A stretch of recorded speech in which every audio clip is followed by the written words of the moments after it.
Bueno, arrancando entonces para ser puntuales, la idea de hoy del Research Coffee Break es comentarles algunas cosas que yo creo que pueden sumar valor para ustedes en el doctorado, y es el valor de la investigación en la escuela de negocios.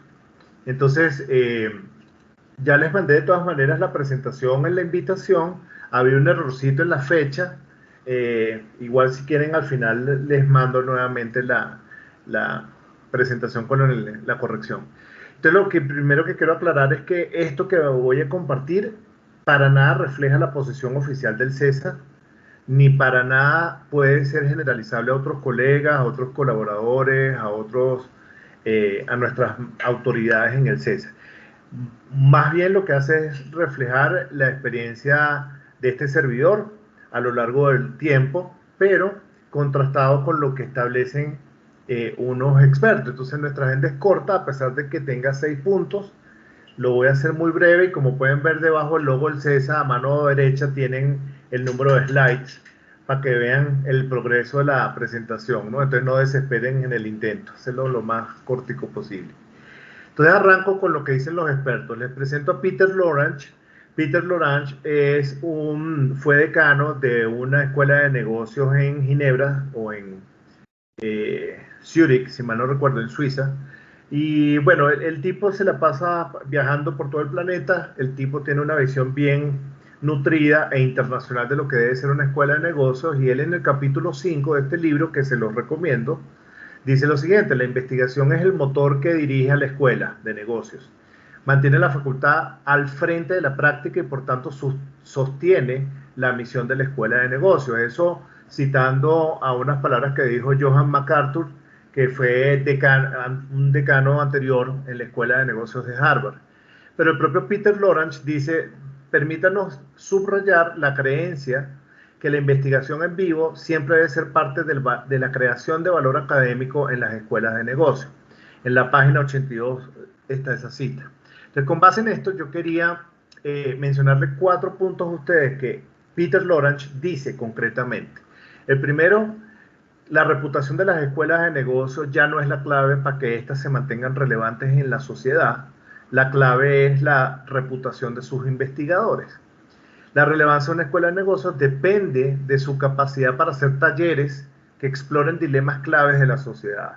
Y este Research Coffee Break busca responder a ese segundo punto. Luego, se debe alentar la mayor interacción posible entre investigadores con la mayor interdisciplinariedad posible. Este Research Coffee Break busca ser la primera actividad que responde a ese tercer planteamiento. Y por último, el ostracismo y la introversión, que típicamente se le asocia a un investigador, tú sabes, tímido, callado, encerrado en su oficina y que no interactúa con el planeta, es una actitud que no debería existir ya en las escuelas de negocio. Estos 4 puntos los pueden encontrar en el capítulo 5 de ese libro. Aquí se los vuelvo a poner por si les interesa. Ahora, esto tiene consecuencias muy importantes para uno como docente, pero para ustedes también como estudiantes del doctorado.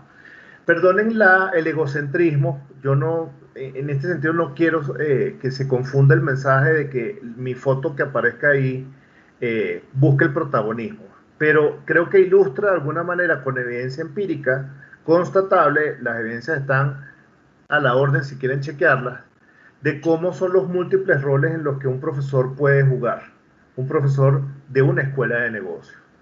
Pues en primer lugar uno estudió, uno se formó, entonces uno es egresado de una universidad en algún lugar del planeta, y eso te hace miembro de la comunidad de egresados. Te invitan a hacer una estancia postdoctoral en otra universidad, en otro país, y eso te marca también como miembro de otra comunidad. Te invitan como profesor invitado en otras universidades, y eso también te da un correo electrónico, te da acceso a bibliotecas, te da acceso a colegas, etcétera, etcétera, y eso enriquece de alguna manera el quehacer docente. Ese docente, por otro lado, tiene un rol de par evaluador. Rodrigo mismo, por ejemplo, ya en el pasado ha sido ha trabajado bastante como par evaluador en escuelas y en universidades de aquí de Colombia. Este servidor lo ha hecho para República Portugal, antes que para Colombia, pero aparte de proyectos de investigación y desarrollo, en el caso de Portugal, pueden ver ahí por mi registro de Publons que a la fecha llevo 106 proyectos verificados de los que me han invitado por ser experto en algunos temas. Aparte de eso, la consultoría es inevitable y la consultoría acá pues involucra a una serie de empresas, en este caso son algunas de las que yo he trabajado, ahí hay empresas de 3 países concretos, Venezuela, Colombia y Guatemala, en el que uno, pues por tener conocimiento de cosas que impactan en una organización, efectivamente la organización asiste a uno o acude a uno para poder entender cómo resolver esos problemas. Y quizás el valor de la investigación y coinvestigación se refleja por la lista de coautores que uno tiene. Entonces, los coautores también vienen de otras comunidades en otros países. Yo aquí no puse los nombres de las caras por no tener autorización, no me dio tiempo de pedirle autorización a ellos de usar sus caras, pero si ven en mi trayectoria de publicación, ahí se van a conseguir que efectivamente hay colegas con los que he trabajado en Polonia, en Japón, en Australia, en India, en Alemania, en fin. Entonces, esto marca lo que yo les había dicho en clases formales de nuestro seminario, que uno en el doctorado realmente está perteneciendo a una comunidad internacional. Y esa conciencia de pertenecer a la comunidad internacional también va de la mano con el segundo punto que hablaba Peter Lorange de los dilemas clave en la escuela de negocios. No sé si conocen Sci-Hub. Sci-Hub es la plataforma pirata que uno usa para conseguir los papers de manera gratuita en lugar de tener que pagar por los papers. En el CESA, por ejemplo, nosotros tenemos restricciones al Sci-Hub. Es la política institucional de la institución y no es tarea acá cuestionarla ni mucho menos, pero quiero que noten los numeritos que aparecen acá resaltados. Este paper fue publicado hace unos meses y por las almétricas, que son indicadores no bibliométricos de impacto de investigación, deja ver que este trabajo está dentro del top 5 de todas las publicaciones indexadas en, esto es Scopus, si mal no recuerdo, de un total de 21.469.099 papers publicados en la ventana de tiempo, que creo que son los últimos 5 años. Este paper que hicimos se ubica en la posición número 26.000, que está por encima del 95, percentil 95. Entonces esto pone de relieve la importancia que tiene la investigación si uno aborda problemas claves de la sociedad. Todo el mundo está hablando de Sci-Hub, no es tarea aquí del Research Coffee Break hablar de eso tampoco, pero si uno aborda problemas de interés para la sociedad mundial, no solo Colombia, sino todo el planeta, juren lo que uno tiene una posibilidad de apalancamiento importante y esto puede ser usado como herramienta de marketing para las propias escuelas de negocio y también para la hoja de vida de uno. El tercer punto que hablaba Peter Lorange creo que aquí está bien ilustrado. Esto con Álvaro ya lo veníamos manejando en el pregrado, el énfasis de analítica avanzada. El profesor Andrea de Mauro nos colaboró sin recibir ni un centavo, el CESA no pagó nada.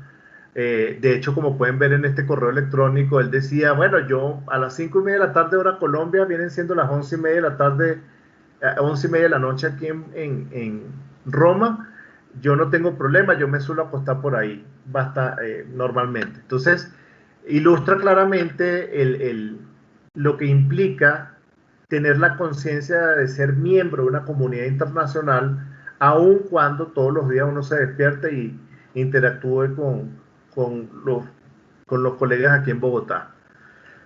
El otro punto es que esa interacción va mucho más allá de invitar a alguien para una clase.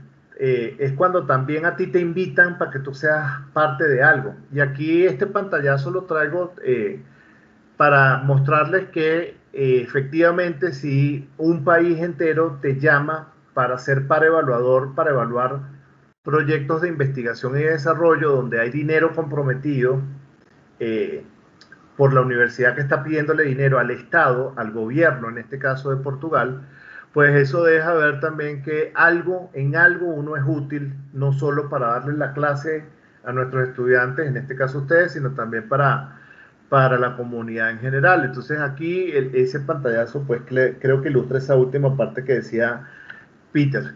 Y por último el corolario. Con esto ya vamos terminando. O sea que para el próximo research break, coffee break, lo hacemos de 15 minutos. Eh, ¿Cuánto tiempo les lleva? Explicando las demoras de los PhDs entre los candidatos a doctor. Y yo creo que esto es bastante sensible para ustedes, chicos, porque pues para nosotros en la escuela de negocios en el CESA es fundamental que ustedes se gradúen, son la primera cohorte, queremos que se gradúen. Y aquí traemos una pieza de evidencia que nos hace o nos invita a la reflexión. Y es la siguiente, en los Países Bajos, o sea, Holanda, porque aprendí que debe correctamente llamársele Países Bajos y no Holanda, porque Holanda es un pedacito de Países Bajos. Resulta que hicieron un trabajo empírico para ver cuánto tiempo se tiraban los estudiantes de doctorado. Y ellos, los holandeses, que están 100% becados, se tiran 60 meses en promedio para graduarse, desde el primer momento en que se matriculan. Eso es 5 años. Entonces, la investigación, a mi modo de ver, creo que sirve para que efectivamente lo que ya sucedió hace casi 10 años en Holanda, hoy en pleno 2022 no nos ocurra con ustedes para que no se tiren 5 años de graduados. Entonces, la investigación en concreto sirve para poder mostrar cómo es que uno puede tomar decisiones anticipándose a los inconvenientes que suelen estar asociados y documentados en la literatura. Entonces, nuestro próximo coffee break, en nuestro próximo Research Coffee Break, lo que voy a hacer es brindarles algunas pautas concretas de cómo escribo mi primer paper o cómo escribo la tesis.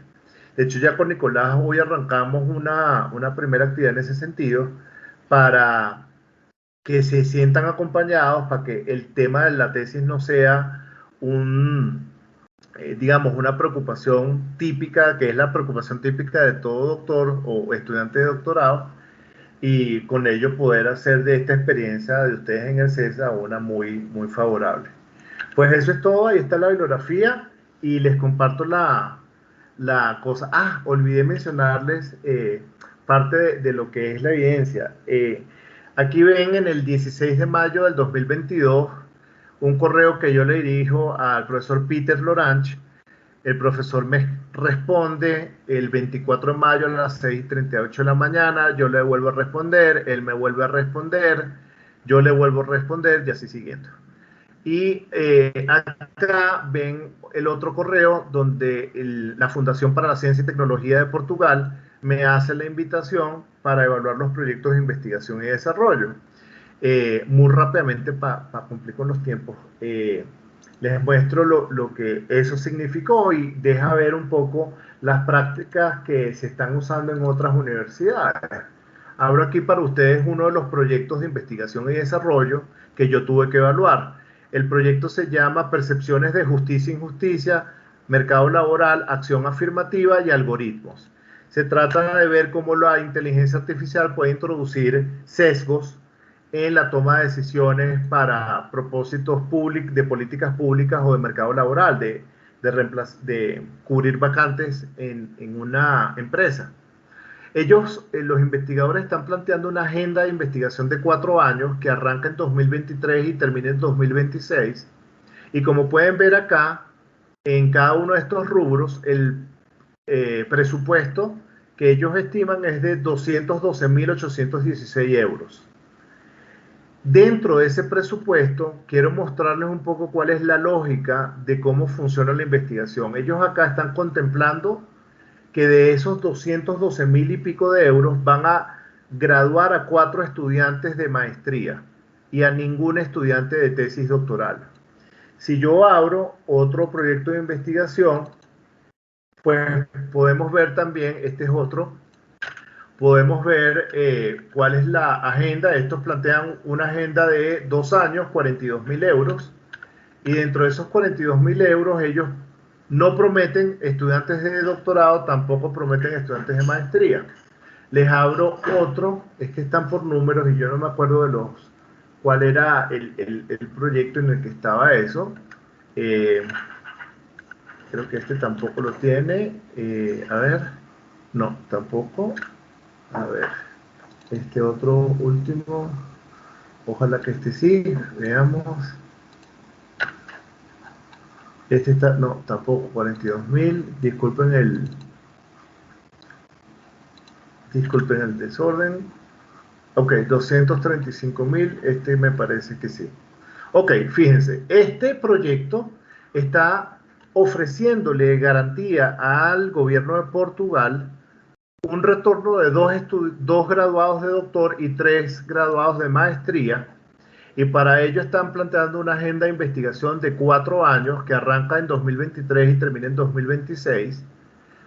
Y en total le están pidiendo de financiamiento al Estado portugués 235.000 euros. Entonces, creo que este es un ejemplo muy concreto. No les comparto estos datos por razones obvias de confidencialidad, pero creo que este es un claro ejemplo de que la investigación es valiosa. El ejemplo aquí que nos muestra Portugal lo ilustra muy claramente. El esfuerzo que ustedes van a hacer como estudiantes de doctorado, que van a hacer su investigación, tiene que tener un impacto social, un impacto en sus empresas, en sus organizaciones, y desde luego tiene un fondeo. Ese fondeo, en la mayoría de los casos, pasa desapercibido. Es decir, el estudiante nunca se plantea en la elaboración de su tesis cuánto tiempo o cuánto dinero tiene que él sufragar o asumir para terminar su estudio. Y aunque académicamente eso no se pide, en la mayoría de las instituciones en las que yo puedo trabajar, es algo que el estudiante debe tomar en cuenta. Para ponerles un ejemplo muy concreto de mi caso, mi tesis doctoral se tomó 3 años calendario. Y yo lo que hice fue entender cuánto me costaba a mí aprender un simulador de inteligencia artificial para simular el caso concreto de los carros con las motos. No sé si recuerdan en la clase que yo les comentaba eso. Y pues con mis cálculos me daba que el dinero que yo había ahorrado me permitía tranquilamente desemplearme por 3 años, y en esos 3 años, mientras estaba desempleado, poder cubrir los costos de una tesis.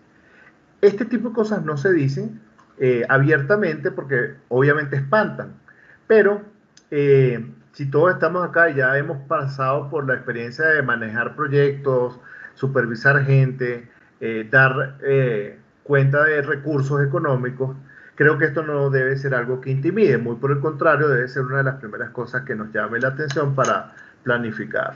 Entonces, bueno, pues con eso creo que concluyo.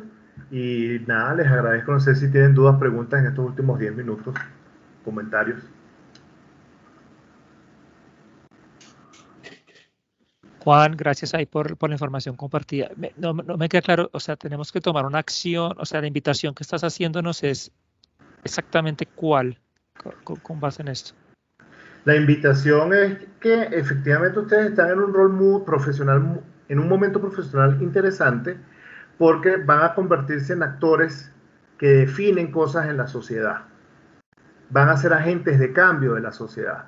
Y esa agencia de cambio implica primero entender lo que ustedes deben manejar desde el punto de vista de la investigación como estudiantes de doctorado, pero más allá de eso, que esa investigación tenga un impacto sobre sus estudiantes si son profesores, sobre sus colaboradores si son gerentes, o sobre sus stakeholders si son empresarios y tienen participación accionaria compartida con otras personas, con otros grupos institucionales. Entonces, no hay ninguna invitación concreta, no hay examen, no hay quiz, no hay trabajo por hacer, no. Si esa es la pregunta, es más que todo un espacio de reflexión, Luis, para, pues para que se lo lleven como un tip que les ayuda en este proceso. Ya, clarísimo, gracias. Yo creo que el tema es interesante, Juan Carlos, porque personalmente una de mis mayores preocupaciones es no, al cabo de este tiempo, tener algo que genere algo de valor, ya sea para mi empresa o para alguien más. Pero definitivamente no tengo ningún interés en que lo que se produzca sea algo meramente académico o que solamente se pueda percibir por la comunidad académica. Sí, estoy muy interesado en el impacto que esto pueda generar en términos pues de beneficio, ¿no? No necesariamente económico, pero beneficio. Sí, claro. Pues precisamente del impacto de la tesis es que finalmente te llaman de otros países para decir, oiga, écheme el cuento, usted cómo hizo para resolver tal o cual cosa, usted en la página 18 de su tesis dice o asevera tal cosa, venga, le cuento, mire mi problema. Se los digo porque eso es lo que a mí me pasó después de graduarme en el doctorado, ¿sí? Entonces, la reflexión es concreta. Piensen que efectivamente lo que sea que vayan a hacer de su trabajo de grado es algo que les va a dejar una enseñanza a gente que incluso geográficamente ni siquiera usted se imaginaba que le podía aparecer en el correo electrónico y le va a preguntar, venga, écheme el cuento cómo usted hizo. Entonces, pues, es que tengan eso en el radar para que no les coja un poco como a mí me pasó yo me gradué en el 2015, hace 7 años, del doctorado, entonces que no les coja con los pantalones abajo el hecho de que la tesis doctoral representa digamos, el pasaporte para que ustedes alcancen otros rumbos profesionales de carácter internacional, que no están visibles como cuando uno está en rol meramente de estudiante. Esa es un poco la reflexión.